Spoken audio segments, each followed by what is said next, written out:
Di saat itu yang aku nilai ya dia sudah memenuhi kriteria gitu. Karena deket juga, anak-anak juga nyaman gitu kan ceritanya kan.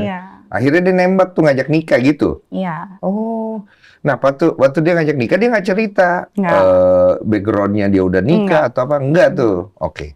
Waktu dia ajak kamu nikah, kamu jawab langsung iya? Aku bilang aku pikir-pikir dulu. Jadi hari itu bukan kayak langsung hari itu akad, enggak, tapi kayak udah beberapa kali ngomong gitu sebelumnya gitu. Ada intro-intro lah gitu ke arah sana. Oke. Kan nikah siri. Lu nggak curiga? Karena posisinya aku sudah pernah nikah kan. Jadi aku bukan anak gadis ya kan yang harus kayak ini pernikahan pertama harus diramaikan, harus ada wali gitu. Jadi saat itu ya kebetulan aku dapat pemahamannya saat itu ya, karena memang aku akuin aku memang kurang pemahaman saat itu. Jadi aku pikir yang aku tahu saat itu adalah aku ini kan seorang janda. Nah seorang janda itu nggak wajib ada wali. Itu yang aku pahami saat itu, dan nggak wajib juga untuk kayak bikin walimah yang besar-besaran lah, seakan-akan ini pernikahan pertama gitu. Tapi ya bukan berarti kita nggak mau mengadakan walimah juga gitu. Kita mau mengadakan walimah. Kita juga saat itu sudah memenuhi rukun nikah juga. Ada wali, ada dari keluarga aku juga. Keluarga dia salah satu dari orang tua dia juga tahu ada aku gitu.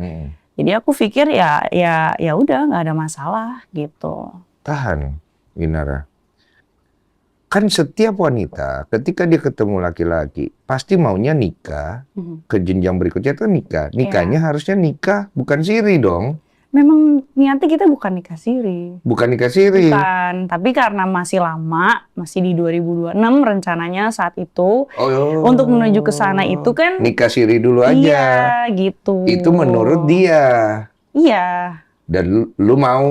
Iya, karena memang di circle kita, di circle aku juga itu bukan suatu hal yang tabu. Ada beberapa teman aku, misal contoh suaminya kerja di lembaga PIP lah ya, gitu ya. Syarat di sana itu tidak boleh menikah.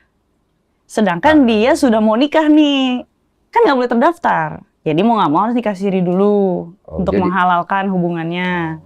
Baru nanti ketika sudah berjalan 1 tahun bekerja di lembaga tersebut, baru diperbolehkan nikah, baru diisbat. Maksud kamu begitu? Didaftarkan di KUA, diadakan walimah seperti itu. Arahnya begitu.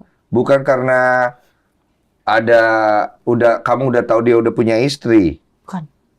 Sekarang kapan kamu tahu dia punya istri?